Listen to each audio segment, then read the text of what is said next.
ده بقى اللي انت جايبه. لا الجديد يا باشا، لا انا شايفه كله شغله اسباني. شايفه بقى موديلات جديده. ده اسباني والله. فينه بقى الحاجات دي؟ بصوا يا حبايبي، كل ده لسه جايبه، ده لسه احنا جينا وهو لسه ما فرش. بس طبعا احنا اول ناس نشوف الموديلات. اي موديل يعجبكم اعملوا له عليه سكرين شوت، ابعتوه له على الواتساب. انتوا عايزين اللي انتوا عايزينه كله هيعمله لكم اهو، زي ما واضح معانا كده بقى. بص لو مش التاب مش قاعده اصلا. بص بسم الله ما شاء الله، الخامه هنا ورا اروع بجد يعني، واللي جربها عن تجربه بنات ما شاء الله. بصوا الاشكال تحفه. ارجع لهم برضو تاني على التشكيل الجديد اهو يا حبايبي، تعالوا كده هرجع لكم على التشكيل اللي بره. بصوا يا حبايبي، طبعا الساده بجميع الوانه واشكاله موجود هنا. بصوا الاشكال، ركزوا في الاشكال، مركزين. صليتوا على النبي، صلوا على النبي كتير يا بنات اهو. وطبعا ما تنسونيش في الدعوه الحلوه كده من قلوبكم اهو يا حبايبي. كل حاجه موجوده ومتاحه عنده بنات. احنا فين؟ احنا في ساعه كرموز.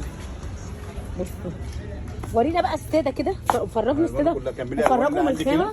بصوا يا حبايبي، خامه هي قطن العمليه بالتيكت بتاعها يا باشا اهو يا حبايبي. انا بقول لكم لسه الشغل جاي كتير. كل دي الوانها، كل دي الوانها، جميع الالوان متاحه عنده حبايب قلبي. لسه البضاعه جايه طازه زي ما واضح معانا كده. اللي جرب المكان ده بنات بصراحه ما شاء الله عليه، كل حاجه موجوده. وبصوا التفصيل، ب 300 جنيه بس. طقم شفون ب 300 جنيه. قول لي بتفصل الطقم بكام؟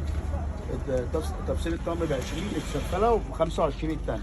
ب 20 السلفانه وب 25 الثانيه. ارخص مكان بيفصل بنات الملايات هنا اهو. واي رسمه انت عايزاها موجوده عنده. بصوا الاشكال، ورينا كده من الاكواب القمر دي كده ايه الاشكال، ورينا. 42 بس ده. بص ده سعره كام؟ 42. 42 ده ايه؟ ايكيا. لا ماركته ايه؟ ايكيا مصر. ايكيا مصر اهو. بصوا الشغل بتاعه يا حبايبي، بصوا الرسم دي 3 الوان اهو. بس قربت يخلصوا اصلا يعني. اهو يا حبايبي، اللي يلحق بقى منها، اللي يلحق اهو. بالامانه بص الثياب اهي. ورينا كده الاسباني. الاسباني كل دوت اللي انا فردته، وكل بقى ده التركي بقى ده. بص يا حبيبي ده كده الاسباني. الاسباني بكام؟ الاسباني ب 55 بدل 65. الاسباني ب 55 بدل 65. ب 50 جنيه بس. كل ده كده ب 50 جنيه. بصوا الاشكال ده هنا التركي. بصوا يا حبايبي كل ده كده تركي. بكام عندنا هنا؟ 50. ب 50 جنيه وبس بنات. والتفصيل الملايه ب 25 وب 20 جنيه زي ما واضح معانا كده، كل حاجه بالتفصيل.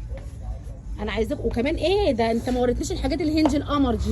ده ساري هندي. بص ده كده ساري هنجي بيتعمل بردك مع الملايات يا بنات، هيوريهولنا دلوقتي اهو يا حبايبي بجميع الوانه واشكاله. بصوا ده كده بيتكلف بيه الملايات صح كده؟ كلها موجوده اهو. ده المتر بكام؟ ده المتر ب 80 بدل 100.